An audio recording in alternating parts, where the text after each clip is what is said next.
To create our standard spiral wound membranes, we construct the flat sheet membrane using Hydronautics automated casting equipment.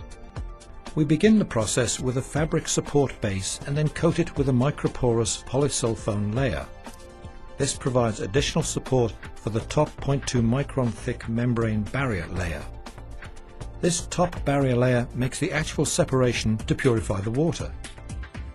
The semi-permeable polyamide layer consists of a thin film of polymeric material a few thousand angstroms thick, formed on a porous supporting material.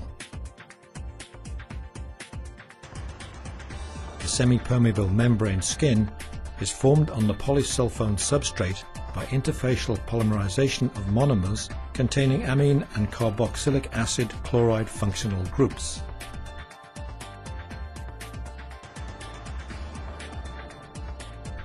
Hydronautics manufacturing procedure enables independent optimization of the distinct properties of the membrane support and salt-rejecting skin. The combination of these three layers makes a durable membrane flat sheet that is used in each spiral wound element. The membrane flat sheet is then combined with a sheet of feed channel spacer. This provides turbulence and creates space between the membrane sheets to allow uniform flow of the water to the entire membrane surface. The leaves of membrane and feed channel spacer are then combined with a sheet of permeate spacer, which provides open flow channels for the permeate even under high pressure. The leaves are glued along each of the three exposed sides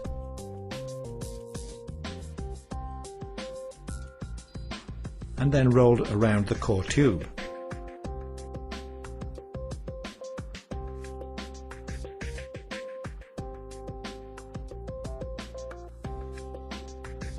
With the back of the membrane completely sealed to the edges of the permeate spacer, the feed water is forced through the feed channel spacer, contacting the front or barrier layer of the membrane.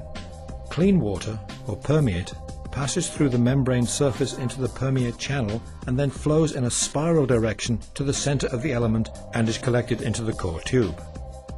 Hydronautics spiral wound elements can then be loaded into pressure vessels and interconnected with additional elements to complete any number of design specifications.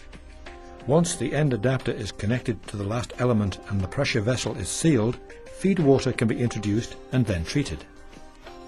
The feed water that does not permeate through the membrane becomes enriched in salts as it travels through the feed channel spacer due to permeate water being removed. Typically 8 to 10% of the water is removed in one 40-inch long membrane element.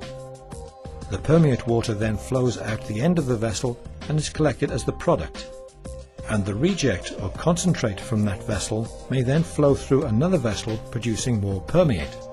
The remaining concentrate may then be disposed of as waste or partially recycled as the feed. Typically 70 to 90% of the water can be recovered as pure product water.